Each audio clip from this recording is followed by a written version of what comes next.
Macerası. Hikaye. Abduri Aziz İsa Elkün.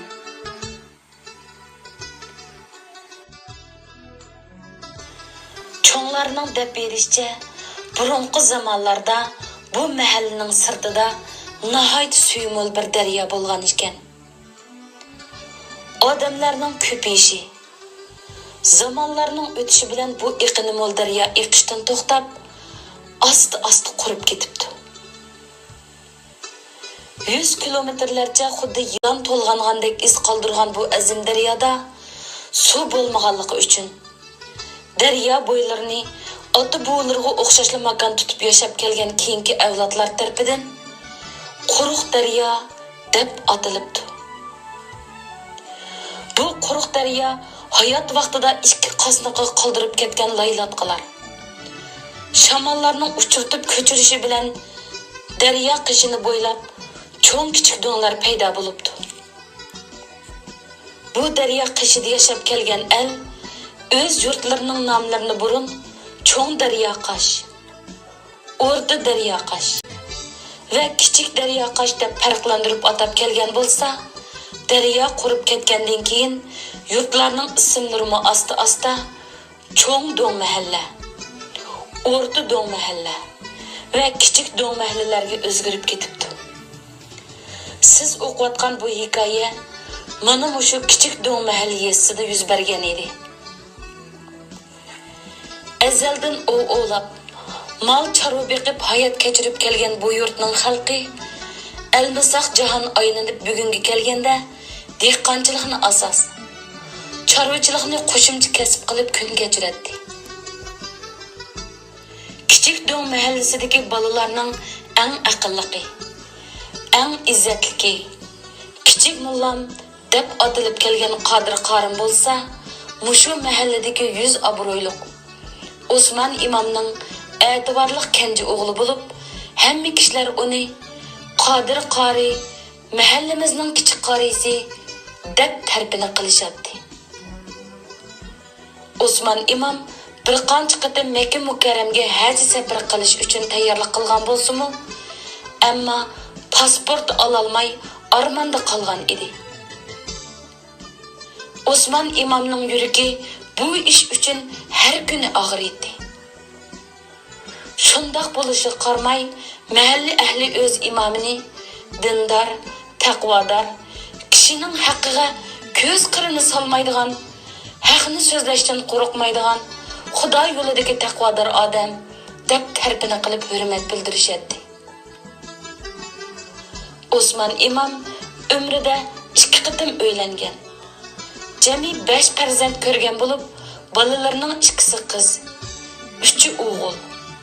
Qodir qori bo'lsa, imomning 2-chi qatim uylangan yosh ayoli Xayriniso buvidan tug'ilgan edi. Osman imomning bu e'tiborli kichik o'g'li hash-pash dugicha yillar bilan tangli cho'ng bo'lib, yigitga aylanish oldida turadi. Qodir qorim otasining bir qo'lliq tarbiyalashi bilan diniy bilimlarni bola vaqtidan tortibla puxta o'rgatilgan edi. U 8 yoshga kirganda Pansir oyatlarining hammasini yodda o'qiy oladigan. 12 yosh kirganda Suriyasini yodda o'qiy oladigan. Qur'ondagi xohlagan bir surani bemalol qiroat qila oladigan saviyaga yetgan edi. U Qur'on qiroat qilishda ovozining yiqimliqligi, muңliqligi bilan mahalli ko'ylarda hamma kishi "Pa, kichik mullam otasini do'rabdi" deb olqishga erishadi. Ammo kichik mullam fanniy maktabdagi o'qishini yaxshi o'qiy olmagan edi. Osman imom ko'pincha holda juma kuni o'g'lini juma namozini tariq qilib qo'ydi deb maktabga avatmaydi. Osman imomning jamiyati 3 avlodidan tortib mushu kichik do'ng mahallasining masjidiga imomatchiligini qilib kelgan edi. Osman imomning rahmatlik otasi Rahmat Damulla hojim bo'lsa, kichik do'ng mahallasiga emas, Bütün nahiyaga nomi mashhur vatanparvar diniy zot bo'lib, u necha qitim siyosiy kengash yig'inlariga qatnashgan edi. Osman imom Rahmat Damulla hojimning kenji o'g'li bo'lib, u 20 yoshida otasi vafot bo'lgandan keyin ot kasbining varisi bo'lib imom bo'lgan. Shuning uchunmi bu kunlarda Osman imom yurtda hammadan obro'li bo'lg'achqa hech kim uni xafa qilishga petanolmaydi. Osman imom kichik mulla o'g'lini juma kunlari maktabga avatmasa, muallimlar surishti qilolmaydi. Ota bu e'tiborli o'g'lining rayiga to'liq e'tibor beradi va o'z-o'ziga imomlik oilamizning ota mirosi, mullaning bolasi mulla bo'ladi, kalaning bolasi mo'zay. O'g'lim fanniy maktabda o'qib, qandoqmi imom bo'la olsin deb o'g'lining va o'zining to'g'ri qilayotganligini sharhlashga urinadi. Shunda qilib, ming bir mushaqqatlarda mahalla va yezidagi maktab mudirlariga oz to'la suyunchi berib, eng yaxshi gaplarni qilib yurib, o'g'lini 15 yoshning qarsini ilishiga ulgurtmayla o'ttir maktabdan chiqarib olgan edi. Endi Osman imomning eng katta arzu-armonlarining amal ishiga ancha uzoq vaqt qolmagandek qiladi. U o'z-o'ziga yolg'iz qolgan chog'larda bolaning kendisi otiga miros degan so'zni rohat bilan takror pichirlaydi. Osman imomning bu oy kunlardagi barliq o'y xiyoli kenji o'g'lini tezroq o'ylab qo'yishga markazlashgan. U 2 yilning oldida kanib mas'ullarga Xudo haqida yaxshi gaplarni qilib yurib, o'z qo'ro joyiga yaqin 4 mo yerga kenji o'g'li Qodir qoriga atab uy silish, bog'varan barpo qilish ishlarini boshlayotgan edi. Mana bu inshoot ishlarimi mahalla jamoatining xolis yordami bilan imomning mo'ljari bo'yicha o'z qarorida bitgan edi.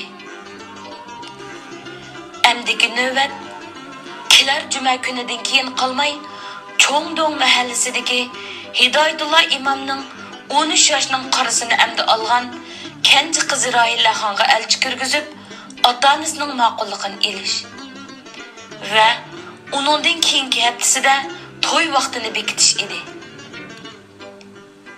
Ammo uydagi o'lcham talog'i mos kelmabdi degandek kenji o'g'ilning to'y ishlari imom o'zi o'ylagandek u qadar ravon yurishmayotdi. Osman imom bugun sahar bomdod namozini jamoat bilan birga o'qigandan keyin o'g'li Qodir qori bilan mahallaning tor to'pi yo'llarda maskagan oyoqlardan yenik chang-tuzan chiqarishib uyiga qaytdi. Ular bir mahal untinsiz mangandan keyin Osman imom o'g'ilga bo'g'iq ovozda gap qildi. O'g'lim, o go'ngshadagi Qodir zodi sizlarga nima dedi? Ular nimishqa nikoh xati bermaydi ekan, ha? Yeshinglar nikohlanish yeshiga to'shmaydi ekan. 18 yoshga kelganda kelinglar. Shu chaqda nikoh xati beramiz deydi. Dedi Qodir qori xijolatda beshini tuvan silib turib. Xo'p, bu jahon nima bo'lib ketib boradi hamdi?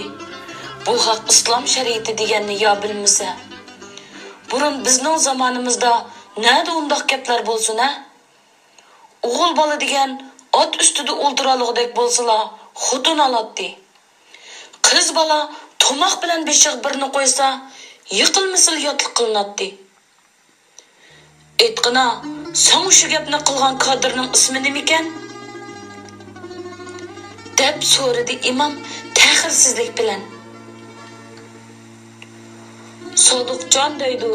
Hamma odam uni hukumatga bak Sodiq Qodir deydi. Uning ismi har qancha sodiq bo'lsa-mu, gilining tushuk emasligini men bir ko'ray. Men bugun kechki to'g'irlab, mahallaning dodyjongini bir o'g'loq 200 ko'y bilan u Qodirjoqning uyiga avatay. Xudo ishinglarni oson qilar. Men bugun bomdod namozimda baxtinglar uchun duo qildim. Dedi imom o'ziga ishongan umidlik bir qiyofatda. Mahalla masjidi bilan Usmon imomning uyining orliqi bir chaqirim atrofida keladi. Shundoq bo'lishi qarmay, bu musofa ular uchun xeyli mushkul yo'l yurish hisoblanadi. Bu mahalladagi eriqlarga ko'rik silinmag'achqa. Bulubmu eriqqa atiyozda suv kelgan mezgillarda dehqonlar etizlarga, bog' varallarga suv boshlasa, yo'llarni suv besib ketib, odamlarning yo'lda mengishi tez kuchayapti. Imom bilan o'g'il o'stan qirlarni, etiz qirlarni, qayar qurg'oq bo'lsa, shu yerlarni avaylab mingib uyiga yaqinlashdi. Imom shu asnoda kimlardandir xafa bo'lgandek ochiq bo'g'ilib so'zlaydi. Men har kuni namozda deyman bu haqqa. Ushur zakat berayli, savob bo'ladi. Ko'rik salayli, savob bo'ladi deb. Ammo ular gapimni anglamaydi. Ular Xudodan qo'rqmaydi. Ko'rik salmaydi. Yo'l yo'simaydi. Zakat bermaydi. Şunu Xudo bizning niyat iqbolimizga biqib, mushu g'urbatlik, muhtojlik kunlarini nasib qilgan ekan. Banda o'z holi uchun midirmisa, yaratquchi Parvardigorimiz biz uchun midirlamaydi. Osmon imomning bir qo'lliq ko'rsatmasi bo'yicha Dodijonning tirishchanligi bilan oxiri nikoh xatini elish masalasi hal bo'ldi. Ikki yurtning ahli to'yga taklif qilindi. Bu to'yning murosimlari nag'ri suna yangramay, to'liq shariat qoidasi bo'yicha ilib berildi. Shundoq qilib bugun Kichik Do'ng mahallasidagi Usmon imomning kenji o'g'li Qodir Qorim bilan Cho'ng Do'ng mahallasidagi Hidoyatulloh imomning kenji qizi Roilaxon boshlarini bir tagiga qo'ydi. Oylar yillarni qo'g'lab o'taverdi. Bu yezidimi asta o'zgarishlar paydo bo'lishga boshladi. Mahallada dehqonlar hozir elektr chirqi ishiltadigan. Kevas terib, qo'li pul ko'rganlar un olg'u, televizor sotib olalaydigan bo'ldi. Ammo bu mahallada ikkili narsa o'zgarmagan edi. Biri Osmon imom imomatchilik qiladigan mahallaning qiysiq masjidi. Yana biri eshak harvisi mavsumi to'pichang to'zib turadigan to'pi yo'llar. Hammaga qodir Xudoning biz bandalarga bergan nasibasi sif ekan. Mana mening yishim Rasululloh payg'ambar alayhissalomning yishidan o'tib ketgili xeyli yillar bo'ldi. Alhamdulillah, kunning seriqini ko'rib yashab kelib o'tibdiman. Deydi imom pishayvon ostidagi katta tagiga yonpashlanib yotqach, qo'lida tasviyni barmoqlar orasida bir qirtib. Osmon imom kenji o'g'lining yaqinda tug'ilgan bolasini qo'shganda jami 12 navra ko'rgan edi. Imom kenji o'g'liga ayrim teriqchilik qiladigan yer bilib berib, mulk bisotlardan miros qatorida ayirib berib, ayrim chiqarayotganimi xeyli yillar bo'ldi. Imomning boshqa bolalarining hol kuni yomon emas edi. Qodir Qorim bilan Roilaxon planliq tug'ut tuzumlariga rioya qilib 3 farzandlik bo'ldi. Biri qiz, ikkisi o'g'il. Tunji farzandi o'g'il bo'lib, uningga Sadam deb ism qo'ydi. O'tiranchi qiz bo'lib, uningga Robiya deb ism qo'ydi. Kenji o'g'li bo'lsa, Arafat deb ism qo'ydi. Albatta, Osmon imomning nevarlarining ismlari mahalla, hatto butkul yezi bo'yicha o'zgacha bo'lib, bu ismlar qandaqdir o'zligidilla tepilib qo'yilib qolmagan ismlar edi. Bu ismlar tabiiyki shu yillardagi jahonni va Uyg'ur yashagan tuproqlarni zilzilaga solgan atoqli shaxslarning nom shariflari edi.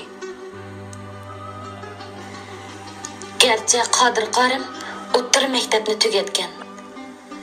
Railaxon boshlang'ichgacha o'qigan bo'lsa-mu, ammo bu yosh oilaning o'zi yashayotgan davlatni va dunyoni bilish ingi xeyli ro'shan edi. Ular mahalla bo'yicha o'z tangtushlari orasida tunji bo'lib televizor sotib olganligi uchunmi, ana shu televizordagi xabarlardan shundoq ko'p bilimlarga ega bo'la oladi.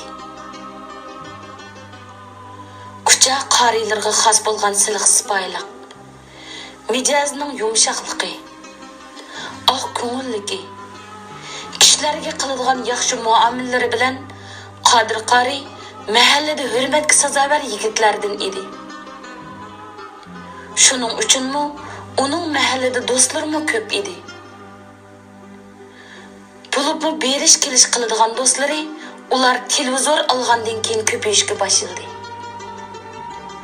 Qorimning do'stlari har 2-3 kunda degidek kelib, ularning uyida 1-2 soatlab o'tirib televizor ko'rib ketadi. Bu oy bu kunlarda televizorda Iroqning davlat boshlig'i Saddam Husaynning Kuvaytga hujum qilishi, orqadan Amerikaning Iroqni bombardimon qilish urushlari eng qiziq dunyo xabarlariga aylangan edi. Iroq bu urushdan necha yillar burun Uyg'urlarga xeyli tunishliq bir davlat bo'lib, shu yillardagi rais Temur Davomatning hukumat umiki bilan Iroqqa ziyoratga berib, Saddam Husayn bilan ko'rishganligi alohida xabar qilingan edi. Keyin 1 yilga so'zilgan Iroq-Amerika urushlari oxir tinchidi. Shu kunlarda Railaxonning oy kuni to'shib yengidi. U o'g'il tug'di. Osman imom o'z qo'li bilan navrasiga arzon to'lab, kenja o'g'ilning rayi bo'yicha Saddam deb ism qo'yib berdi. Bu kunlarda bu yurt yoshlarining namoz o'qish, dehqonchilik qilish, hayvon beqishdan boshqa birdan-bir ma'naviy faoliyati balkim televizor ko'rish bo'lsa kerak. Chunki televizor ko'rish orqali dunyodagi nurg'un ishlarni bila oladi. U mashrab o'ynashdan yoki kanit maktabida echilayotgan savod tugutish maktablariga berishdan ming ko'ngillik ish edi. Ras, ular televizorni ko'p ko'radi. Ishni sidqi ichib etish, bozor egiligi tiklash, islohot ilib berish degan qandoqdir tushuniksiz gaplarni televizordan takror anglaydi. Bir kuni Osman imom o'g'lining uyiga kashlik tomoq taklif qilingan edi. Ular tomoqdan keyin bolalari bilan televizor ko'rdi. U o'g'liga uyga qaytadiganligini aytgandan keyin televizor o'chirildi. Shu asnoda u o'g'lidan so'radi: "Bolam, mushu jahon aynigida ishni sirtqa ichib o'tish, bozor tiklash degandek gaplarni to'lidaydi. Bu qandoq gap? Bir davlatningmi taqaydigan, ochadigan ishiga bo'lamdi? Agar shundoq bo'lsa, shu ishlar bak cho'ndu ha?" dedi. Osman qori va ayoli Railaxon bu gapni anglab tangli kulishdi. Bu kunlarda demisimi, bu xildagi bozor egiligi, islohot haqida televizorlardan xabarlar uzilmay berilib turadi. Mahalliy kanitlarning o'rilib tushga oz qolgan eski tomlarmi bu xildagi shuarlardan quruq qolmagan edi. Bir kuni televizorda Uyg'ur xalqi ichidan chiqqan tunji millioner ayol Robiya Qodir mamlakatlik xalq qurultayining xalq vakili bo'lib saylandi. Reis Jiang Zeminning qabul qilishiga erishdi. U tijoratini gazir va paypoq sotishdan boshlagan edi. U Uyg'ur ayollarining emas, butun Jungo ayollarining, hatto dunyo ayollarining sharafli o'g'inish ulgisi degan xabarlar bir mezgil uzilmay televizorni bir qapladi. Albatta, namuratlikning alamlarini bugunga qadar tortayotgan kichik Do'ng mahalla dehqonlar uchun bu kishini xush qiladigan, kelgusiga umid, o'zlariga ishonch ato qiladigan bir katta xush xabar bo'lib hisoblanadi. Raylaxonning oy kuni to'lib, ikkinchi farzandi ko'z yoridi. U qiz tug'di. Shuning uchunmi ular qizlarining cho'ng bo'lganda Rabiya Qodirga o'xshash hurmatga sazovor, boy, millioner bo'lishini tilab, bu kunlarda eng ko'p anglagan bu sharafli ism Rabiyani qizining ismi qilib qo'ydi. Kenji o'g'liga o'xshashla televizorda anglab quloqlariga ko'nib ketgan Falastin ozodlik tashkilotining rahbari Yasar Arafatning ismini ism qilib qo'ydi.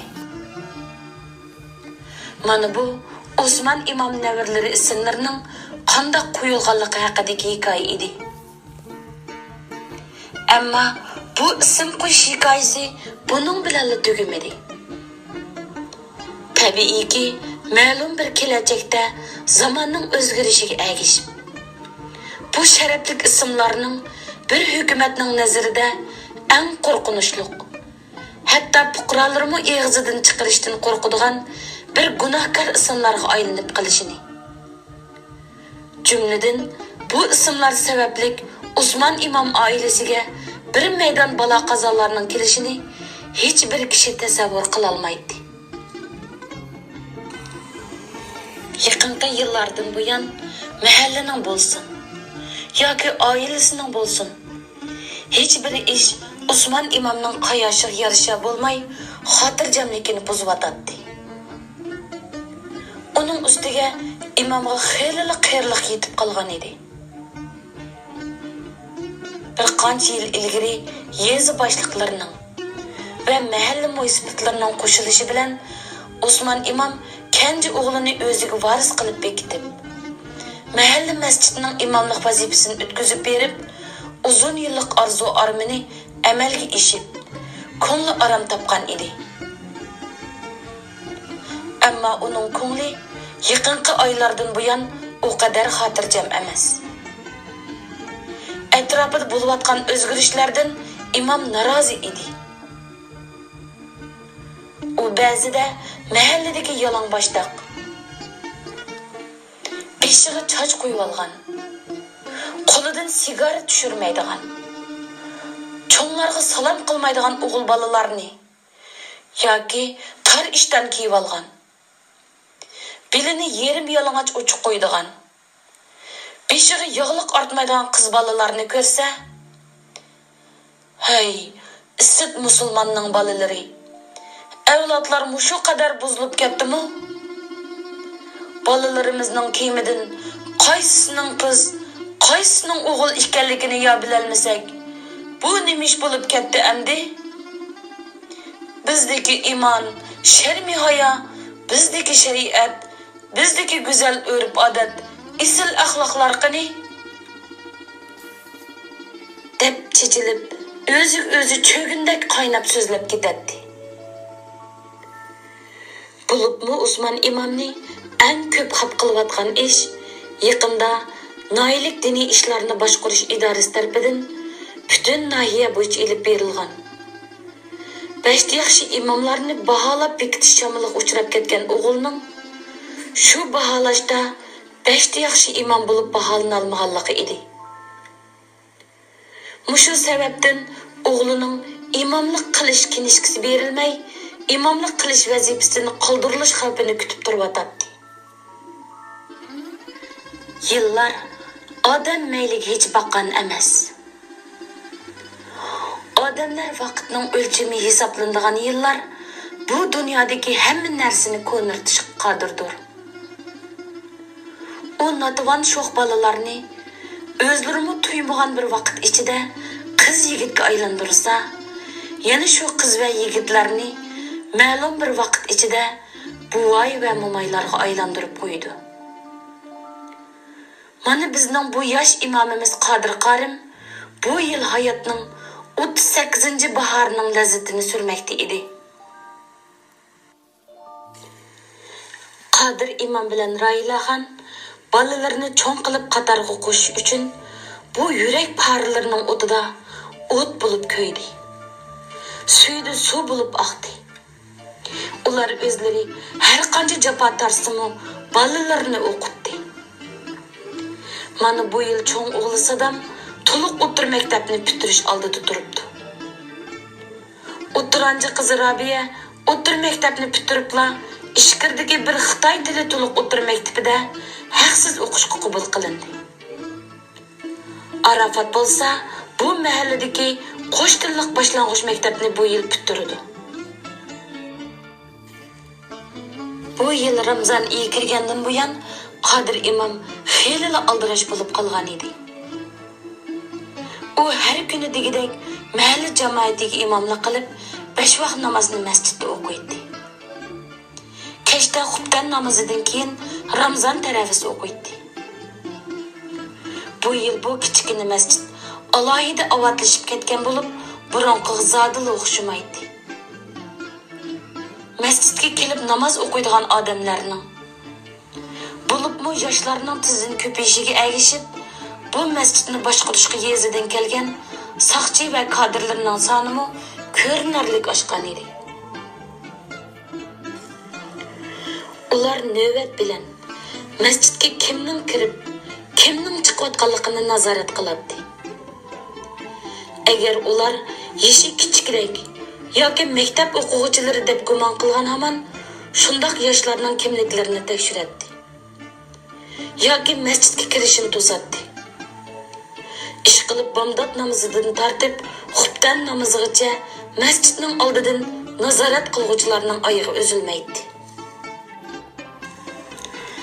Qodir imomga bugun harduq xeyl obdal yetgan edi. U taravih namozini o'qib tugatgandan keyin jamoat bilan tezlik xo'shlashib, masjid hovlisidan ayrildi-da, otasi Usmon imomni biqindan yetlab, tor to'pi yo'lda qo'lchirig'ini yondirib, avaylab minib uyga qaytib keldi. Ota bolaning uyining orliqi yiqilli edi. Qodir imom otasining uyining darvozasi oldiga kelib, darvozaning kichik yon eshigini ochdi. Otasini sog'-salomat uyi ichiga kirib qo'ygandan keyin omon esanlik tilab qo'shlashdi va udul o'z uyiga ravon bo'ldi. Sahroning kunduzila emas, kechasimi go'zal. Bu go'zallik shundoq tabiiyki, amdil butun bo'lishga boshlagan to'lin oy, azaldan ko'cha-chiriqqa yo'rib boqmagan bu mahallaning tor, to'piliq yo'llariga o'zining sutdek nurini sexiylik bilan to'kib turadi. Mundaq jimjit kechalarda ot eshaklarning, it mushuklarning ovozlaridan tortib, chekatkalarning ovozlarigacha kelayotgan barliq tabiiy ovozlar kishiga bu yurtning kechidimi uyquda emas, uyg'oq ekanligini esga soladi. Balkim bu kechining go'zalligi bizga hozir odamlar bilan tabiatning uchrashayotgan bir ko'rinishini namoyon qilayotgan bo'lsa kerak. Jimjitlik ichiga mukingan hayotlikning bosh bahordagi bixlari sutdek oydin kechalarda tinimsiz o'siyotadi. Upuq soygan ona zaminning cho'nqur qatlaridan kelayotgan bahor helilari bu yezig'i pat yaqinda bahorning keldiganligidan kuchli bir bishorat beradi. Yezi deganda atiyaz vaqtda dehqonlar asali uzilib ketadi. Bo'libmi ro'za Ramazon oylarida texmi shundoq bo'ladi.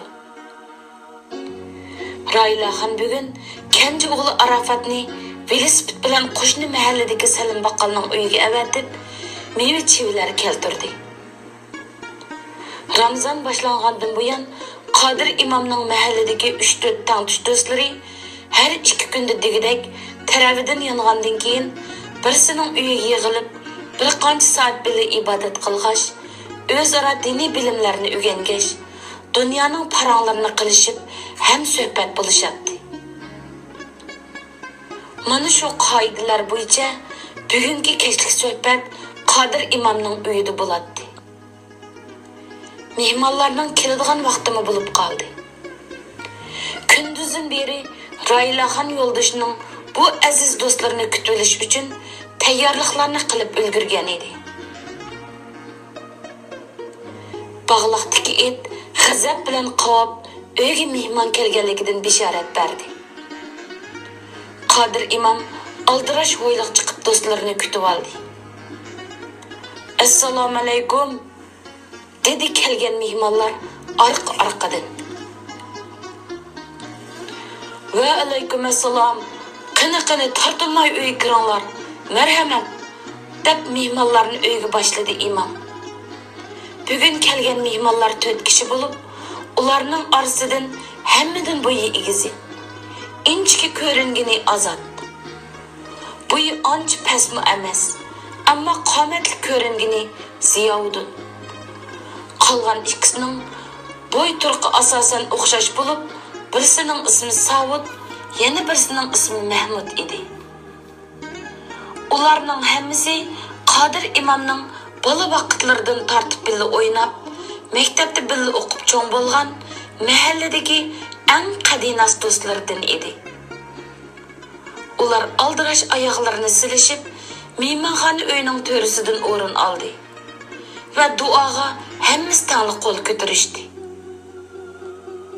Takallublar bilan o'zaro tinch amonlik so'rashgandan keyin ular bugungi suhbatini boshlashga hozirlandi.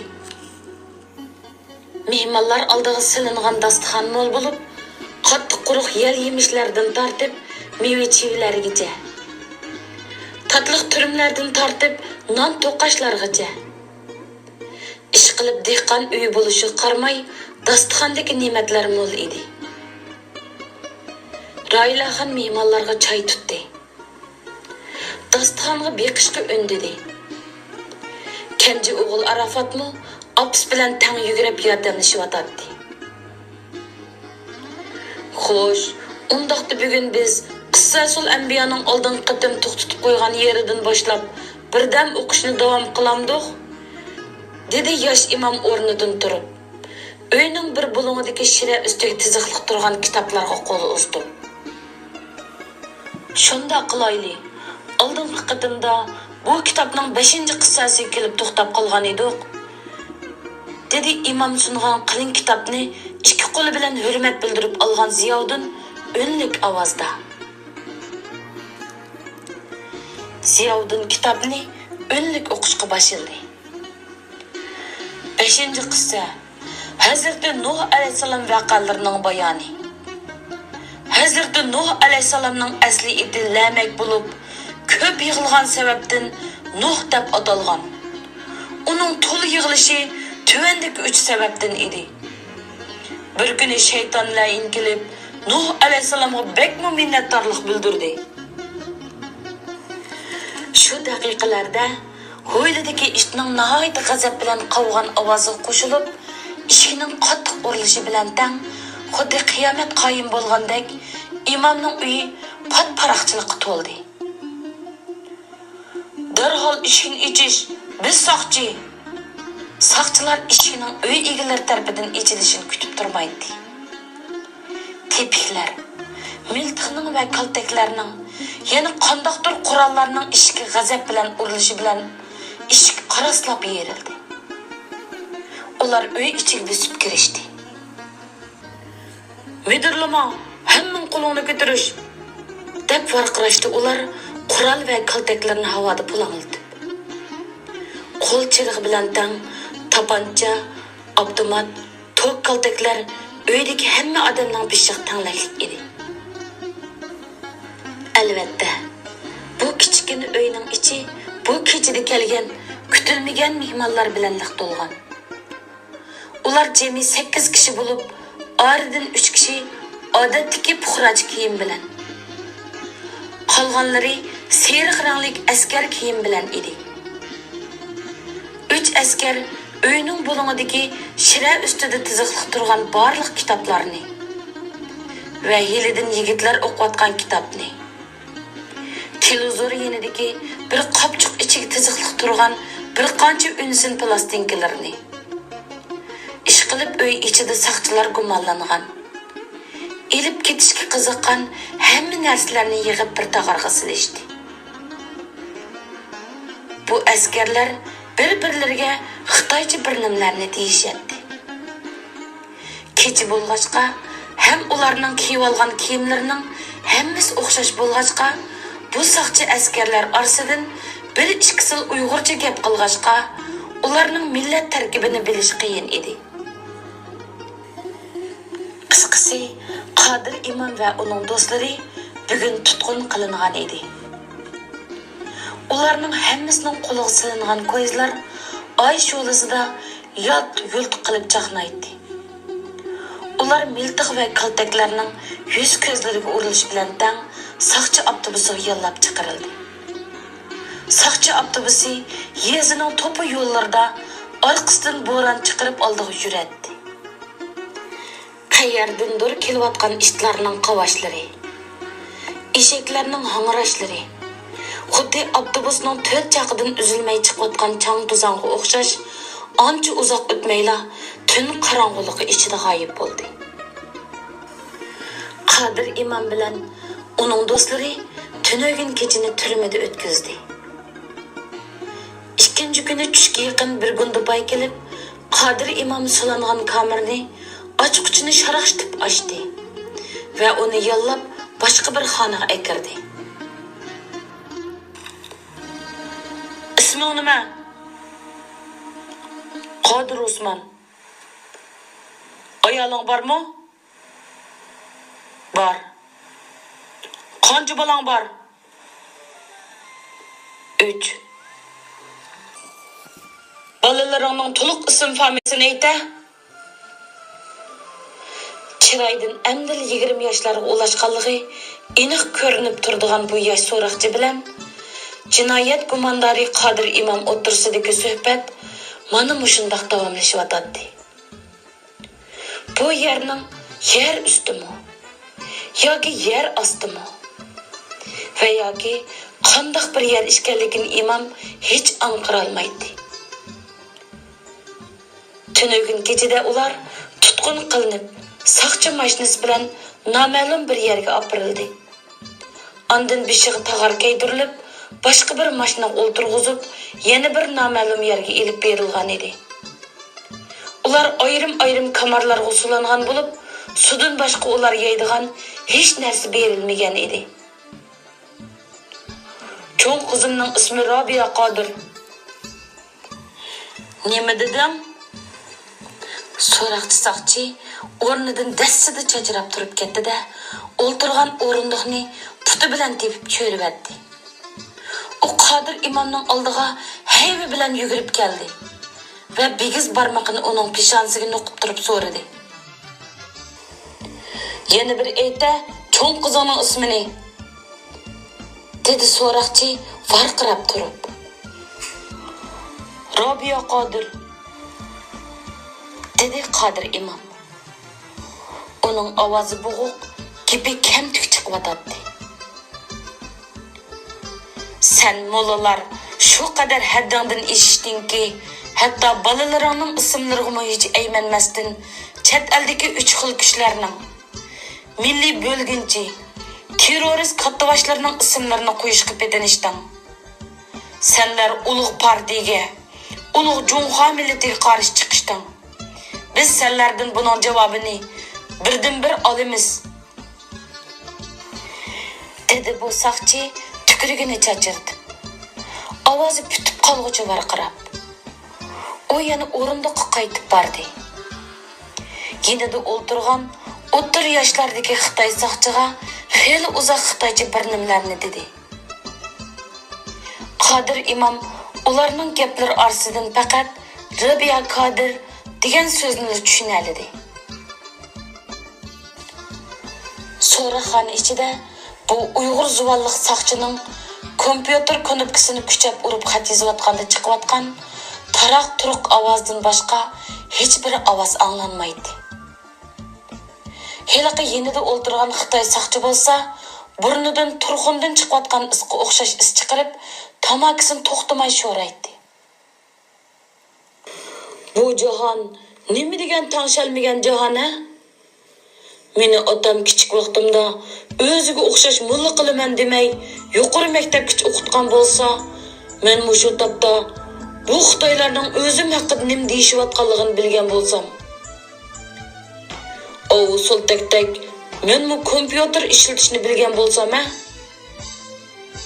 Tova, bu umrimda mushu narsani tutibmi boqmabdiman. Qizim Robiya, men mushu narsadan birini ilib bering deb jidilini qildigan chiqdim. Hey, biz o'qimagan dehqon xalq nima degan bilan har yerda qiqiladi ekanmiz. Bo'zak qilindi ekanmiz. Hey. Deydi Qodir imom o'z-o'ziga. Bu sukutga patqa jimjitlik ichida o'sunib. So'roqchi saqchi kompyuterga xeyli uzoq bir nimlarni yozib to'xtadi. U yana shu o'xshash qo'pol ovozi bilan gap boshladi. Qani, qolgan ikki balaning ismlarini ayta. Cho'ng o'g'limning ismi Sodam Qodir. Eng kichikning ismi Arafat Qodir. Pah. Balalarga qo'yib olgan ismlaringga qara. Sen asli tüpi sipidin Vahabi, ekstremist, milli bölgünçi, radikal, terrorchi ekansan. Balalarыңga qo'ygan ismlaring buni naq isbotlab turibdi. Biz sendek diniy to'nga o'rnib olgan unsurlarni tutolmay yuratdik. Sening jinoyating qabih ekan. Balalaringning ismlari to'g'risida sen bilan yana ayrim bir so'roqlashimiz. Bugun bu qitim o'tkazgan ig'ir jinoyatingni to'liq bilan iqror qil. Sen jinoyatingning nimaligini bilamsan? Bizning razvedchiklarimiz seni uzoqdan buyon kuzatib kelyapti. Sen mahallaning bekitgan imomi turuqliq, kechasi uyingga taliblarni yig'ib, qonunsiz diniy faoliyat bilan shug'ullanding. Sen bugungi kunda qonunsiz diniy faoliyat bilan shug'ullanishning davlatimiz qonuni bo'yicha qanday jinoiy jazoga tortilganligini bilamsan? Senlarning bundaq kechasi bir yerga to'planib, qonunsiz diniy faoliyat bilan shug'ullanishingdagi maqsading zodi nima? Sen hammani rostchilik bilan iqror qil. Shunda qilsang, kamchilikka erishsan. Agar bizning deganimizda qilmasang, qattiq jazolanasan. Qani ayta. Ikki qo'li orqasiga qayrilib, o'ltirgan temir o'rindiqning baldaqlariga ko'zi bilan bog'langan Qodir imomning peshonasidan tapchib chiqib bo'yinlariga eqiyotgan ochiq tar tomchilari chiroq nurida yaltiraydi. Uning chiroydan bilinib turgan ansizlik. Kishiga gaz-g'achilarning gap qila olmay, ishorat qilib o'z maqsadini bildirayotgan daqiqalardagi bir holatni eslatadi. Soqchi ukam, xafa bo'lmasangiz, men bir og'iz gap qilsam. Qodir imomning ovozi titrab chiqadi. Ayta qani, o'zing qilgan bu jinoyatlaringni qanday tushundirsan? Biz ibodat qilmagan. Ularning hammasi mening og'aynilarim. Biz payg'ambarlar haqida yozilgan Qissasul Anbiyo degan bir kitobni o'qiyotdik. U kitobni men bir oy ilgari Shinxua kitobxonasidan 120 qo'yga sotib olgan edim. Ha, balli, iqror qilding-ku mana. Sen payg'ambar haqida kitob o'qigan bo'lsang, shuning o'zida sening odam to'plab, qonunsiz diniy faoliyat bilan shug'ullanib, qonunsiz diniy kitoblarni o'qiganligingni isbotlab turmamdu? Dedi so'roqchi saqchi kinoyi bilan yejiyib turib. Biroq Men o kitobni Xinhua kitobxonasidan olgan.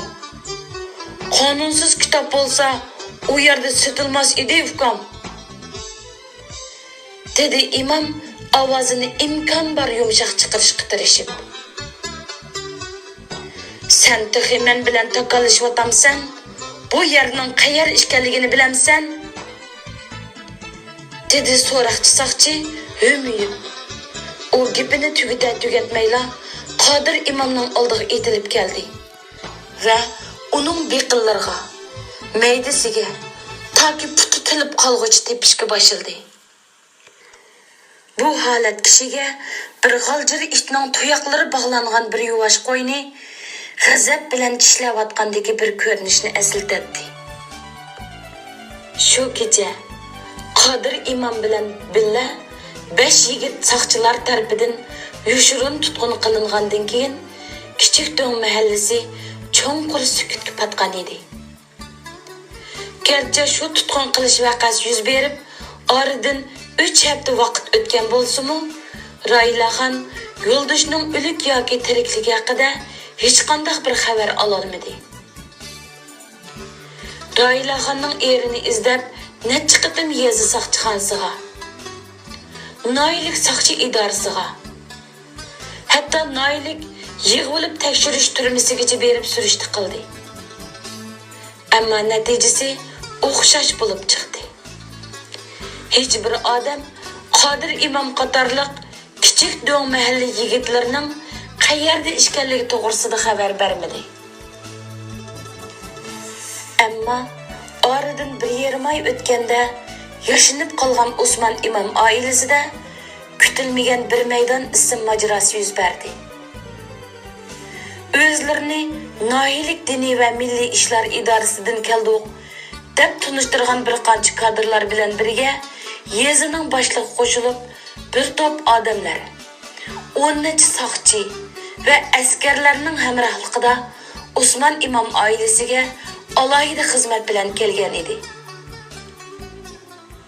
Yaqinqi kunlardan buyon o'g'lining dardida hasta-tayoqqa tushib qolgan sobiq mahallaning imomi Osmon imomning o'g'li Qodir imom tutib ketilgandan buyon 2 hafta o'rnidan turmay og'rib, o'rin tutib yetib qolgan edi. Bu bir qancha kunlardan buyon oz tuli o'rnidan midirlab yursa-mu, ammo mijozi chus bo'lib, oson ochiqlaydi. Kimlarnidir qarg'ab tillaydi. O'z-o'ziga turib so'zlab ketadi. Assalomu alaykum Osmon imom. Qandoq o'zlari? Salomat turvatamlar. Deb ho'yli ichik birinchi bo'lib kirib kelgan yalang boshliq. Bo'yi pakarroq. Yuz ko'zning semizligidan bo'ynining bor yo'qligini bilgili bo'lmaydigan. Qursig'i tog'dek pompiyib chiqqan. Diqmoqqa kelgan 40 yoshlarning yuqorisidagi bu kadr qo'lini pishayvon ostidagi kat ustida beqiniga takkiya yo'lab, ko'rpa ustida yonpashlanib so'zlab yotgan imomga beshini egib turib salom qilg'ach, go'shlik diqmoq qo'llarini ko'rishga so'ndi. Va alaykum assalom. Xo'sh, bugun bizni yo'qlab bu yoqqa kelib qoplig'i ukam. Sizlar tutib ketgan balamning xabarini ilib keldingmi orqaysilari? Dedi Osmon imom kadrning ko'ziga maqtay tikilib turib. Ha, shundoq desakmi bo'ladi. Ammo biz shu ishqa yo'q, sizning navri bolalarining ism masalasini hal qilg'ili va sizga sizning kelinlarga idiy xizmat ishligil kelgan edik. Deb gapini to'xtatdi kadr. Ha, yana nemish u idiya degan gap. Mening navrlarimning ismiga jin chaplashibdimi yo? Gap bo'lsa biz dehqon haq anglashqa hozirmiz. Ukam, gaplarni chalpakdak yo'gab o'ltirmay, uchiq demamlar qani. Sizlar degan podshohning odami bo'lgandikina, dedi imom kinoya aralash ovozini yuqoriroq chiqarib. Ha, imom, o'zlari yashinib qollar. Kayımızla. Men sizlarga tushundiray. İş mundaq bo'lyotidi. Partiya va hukumatimizning diniy siyosati kengari. Mushundaq yaxshi siyosatdan bir qism nodon yoshlar uch xil kuchlarning tashviqoti bilan oldinib qilib, yomon yo'lga kirib ketyotidi. Diniy niqobga o'rni bilib, bizning siyosatimizga qarshi chiqyotidi. Ulug' vatanimizning vatan birligiga tahdid solyotidi. Biz bir qancha kun burun soqchi idorasidan o'g'lingiz Qodir imom haqida maxsus doklad topshirib oldik. O'g'lingiz chet eldagi yomon niyatli kuchlarning tashviqotiga oldinib, odam to'plab qonunsiz diniy faoliyatlar bilan shug'ullanibdi. Ular bizga Diloning qonun bo'yicha tekshirilayotganligini aytdi. Yana mushu navirlaringizning ismlarini darhol o'zgartirishni talab qildi. Mushu ism masalasi hal bo'lsa, o'g'lingiz jinoyati ig'ir bo'lmasla pat yaqinda qo'yib beriladi. Voy ukam, nima u 3 kuch degan gaplar a? Men mushu 80 yillik umrimda nurg'un issiq sovuqni beshimdan o'tkazdim. Men o'zimizning hukumatini, gumondonchilarni va sizlarda bo'nsandonchilarni to'la ko'rganman. Ammo ta bugungacha hech bir hukumatning birsining uyiga birsi mehmon kelsa, mehmonni kutib olgan sohibxonni jinoyatchi deb tutqun qilib ilib ketganini ko'rmabdikanman, apandim. Dedi imom ig'ir o'hsinib. Biz bugun mushu muhim ish bilan o'zlarini yo'qlab kelgan. Bizga hukumatdan mu aniq yo'l yo'riq bor. Sizlarning jami 4 navirlarining ismlarida ig'ir masala bor ekan. O'ttiranchi o'g'illari eng kichik o'g'liga Bin Laden deb ism qo'yibdi. Hozir jamiyatda uni tangtishlari sizlarning ismlarini qo'shib Osman Bin Laden deb ataydi ekan. Sizlar bilanlar Osman Bin Laden degan gap dal Osama Bin Laden degan gap bo'ladi. Yana dunyodagi eng chong terroristlar kattivishining ismi degan gap. Qolg'ini bo'lsa, eng kichik o'g'illarining bolalari qo'ygan ismlar. Hozir ishqirda o'qiyotgan navri qizlarining ismi Rabia ekan. Uni savoqdoshlaridan tortib, hamma odam jamiyatda Rabia Qodir deb ataydi ekan.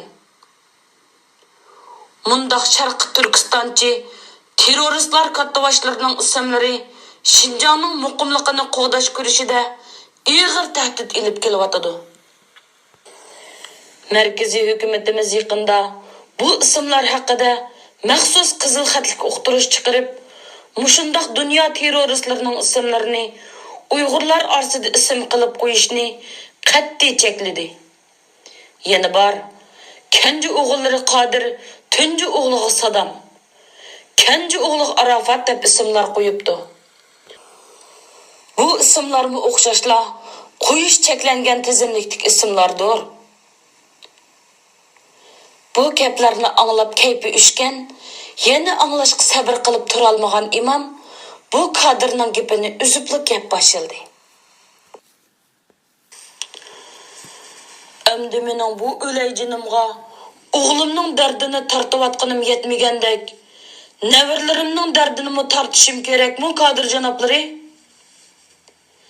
Dedi imom g'azab bilan qopig'ini turib. Yo'q, bu gap undaq emas. Hamma ish saloh sulh bilan, maslahat kengash bilan bo'ludi-da. He. Qaymizlar imom maxonum. Amsumonga bu gaplarni qilib, meni nima qil demoqchisizlar? Hukumatimiz har vaqt vatanparvar diniy zotlarga g'amxo'rlik qiladi. Bizning sizlardan kutadigan talabimiz nihoyat oddiy. Bu haftadagi juma namozida bir ikki yig'iz jamoatga tarbiya qilib, mushundoq Rabia Qodir, Arafat, Sadam, Osman Bin Laden degandek chet ellardagi terroristlarning ismlarini atishini, yangi tug'ilgan bolalarga ism qilib qo'yishni to'sishga da'vat qilgan bo'lsalar, yana o'zlarining hukumatning chaqirig'iga aktiv ovoz qo'shib, o'z navrlarining mushundaq ismlarini boshqa ismlarga o'tkazayotganliklarini masjid jamoatiga aytgan bo'lsalar demoqchimiz.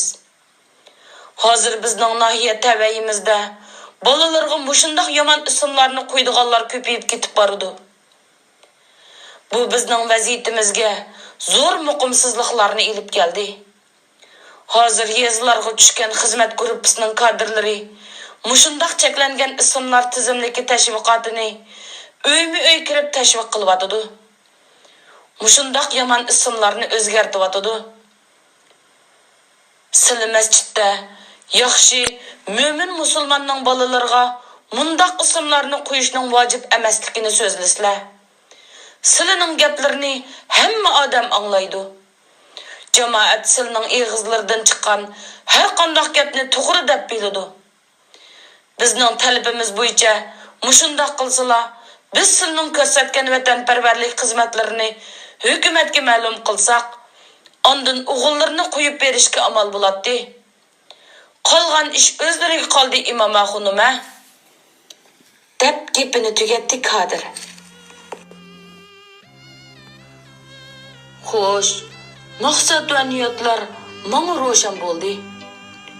Bir zamonlarda mening rahmatlik otam arzon to'lab qo'ygan ismimning beshimga bola ilib kelganligi aniq esimda.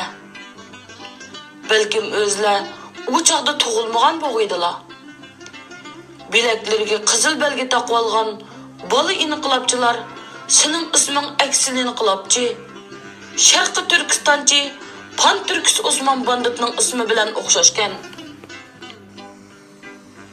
Xuddi sizlar hozir menga degandek, ismingning Pan Turkis Osman banditga his-toshlik qilib qo'yilishidagi yushirin maqsading nima deb beshimga qog'oz qalpoq kiydirib, necha kun bu mahallamizning ko'ch-ko'ylarida itizliq xamallarda meni oldiga silib mangdirib sazo qilgan edi.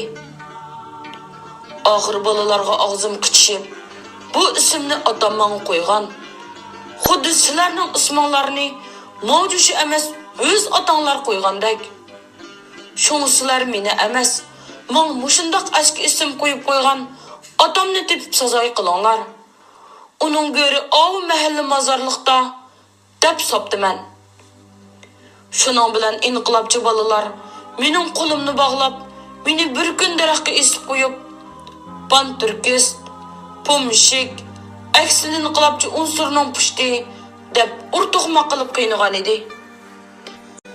Hey, shu sizlarning boyotin mening navarlarimning ismlari haqida aytgan gaplaringlarni anglab, mavzuning zamonisidagi mehnat inqilob cho'gilab, yana bizning mahallamizga qaytib yetib kelganmidi deb o'ylab qoldim. Dedi imom beshini bilinar bilinmas oldiga ling'ishib turib, tamkin bir qiyofatda. Imom xonim, sizning bu kinoy gaplari zamonga yarashmaydi. O'g'illari o'tkazgan jinoyati uchun turmada. Buni aslarda obdan tutsala. Nevirlarining shu yomon ismlarini, sili arzon to'lab qo'yganliklarini ham eslardan chiqarmasala. Silining bu masalada bosh tortib bo'lmaydigan mas'uliyatlari bor. Sizlarning oiladagi bu masala nihoyat og'ir masala. Biz sizlarga yordam qilg'ili. Sizlarning xato, ko'ni ko'z qarashlaringlarni o'zgartgili. Yangi yezi qurish to'lqiniga moslashtirg'ili keldik. Bizning taklifimizni qabul qilsalar, ziyon tortmaylar. Bizning ko'rsatishimiz bo'yicha qilsalar, o'g'illarning qo'yilib berilishiga biz kapolatlik qilamiz. O'g'illarimo imomligini saqlab qolalaydi. Shuni biz alaydan silini yo'qlab keldik. Taklifimizni yaxshiroq o'ylashib baqarlar. Sizlarga bu ishni qilish uchun bir hafta muhlat beramiz. Agar shu muhlat ichida bizning taklifimiz bo'yicha ish qilmaydiganlar, u chaqda biz sizlarning ishlariga aralasha olmaymiz. Bizdan ranjimagaylar. Agar shundoq bo'lsa, sizlarning taqdirlari qonunni ijro qilish o'rinlarining boshqarishiga o'tib ketadi. Bu bizning sizlarga aytgan eng oxirgi gapimiz. Dedi Kadir gapini imkon bor keskin qilishga tirishib. Bu yerda takalluflar va xo'shlashishlarmi bo'lmadi. Bu kutilmagan mehmonlar o'zlari usibla Osman imomning uyiga qandoq kelgan bo'lsa, yana shunda qaytib ketishdi. Osman imomning ayoli Xayrnisa buvim uy ichidan chiqib keldi. Voy, kelgan mehmonlar shuncha tezla qaytibdi-ku. Men kelinlar bilan ularga tamoq hozirlayotdim emasmi? Dedi hayronligini yushirmayla. Bundoq odamlarning, musulmon qiyofatidagi maxluqlarning bu halol busig'imizdan qancha tiz bo'lsa, shuncha tiz yo'qolg'ini bizga savobliq ish qushnochim. Dedi imom saqilini silab turib tamkinlik bilan. Osman imom tasbihni to'xtamay barmoqlar orasidan o'tkazgach, o'z-o'ziga past ovozda pichirlaydi. Ey yaratquchi Parvardigorim, mushu kofirlarning zulmidan biz musulmonlarni ozod qilg'aysan. Bu musulmon vatanini kofirlarning vayronchiligidan saqlag'aysan. Kofirlarning zulmiga qarshi vatan va iymon yo'lida shahid bo'lgan o'g'lonlarimizning ruhini jannat qilg'aysan. El uchun jon va milini taqdim qilgan barliq ulug'larimizning, ya'ni hiliqi Osman Boturning u dunyoligiga Firdavs jannat makon ato qilg'aysan. Shu mo'minlarning, ojiz mazlumlarning sendan yordam tilab qilgan duo iltijolarini qabul qilg'aysan. Kofirlar ismini atashdanmi qo'rqayotgan bu sharafli ism Robiya Qodirni aman qilg'aysan. O'g'limni bu kofirlarning zulmidan qutuldirg'aysan. Nevarlarimning musulmon ismlarini o'z panohida saqlag'aysan. Amin. Estağfurullah. Estağfurullah. İmam to'xtamay beshini oldiga lang'ishib turib, o'z-o'ziga yana nimalarnidir deb xeyli bir vaqtgacha pichirlab ketadi. İmam balkim hayotidagi barliq arzu-armonlarining amalga oshishini, mushu duolar orqali Allohdan tilab oyatlar o'qiyotsa kerak. Ho'ylining peshoyini ostiga yangidan u yozgan bir jup qarlig'ach, xuddi imomning lang'ishib o'qiyotgan duolarga tankash qilgandek bir xil ritmda mo'ng'liq sayraydi. Nahiya va yezidan kelgan kadrlar Osman imomni alohida ziyorat qilib qaytib ketgandan keyin oradan dal bir hafta o'tgan bir kuni tushda kichik Do'ng mahallasining to'pi yo'lida bir saqchi mashinasi orqasidan bo'ron chiqarib hayvi bilan keldi va udul imomning hovlisi oldiga kelib to'xtadi.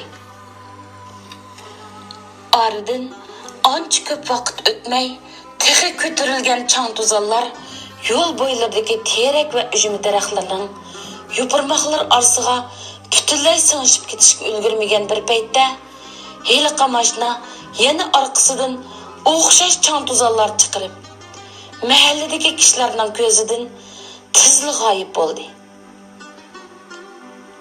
Ammo mahalladagi nurg'un odamlar ashu bo'rondek kelib quyundek qaytgan saqchi mashinasining ichida o'zlariga har kuni namoz o'qitadigan, va'zi nasihat qiladigan, hurmatlik, diyonatlik imomning qo'liga ko'zi silingan holda udul turmaga ilib ketilayotganligini xiyoliga keltirmaydi. 2016-yili 18-aprel Londonda yozildi. Manba Al-Kun Tori.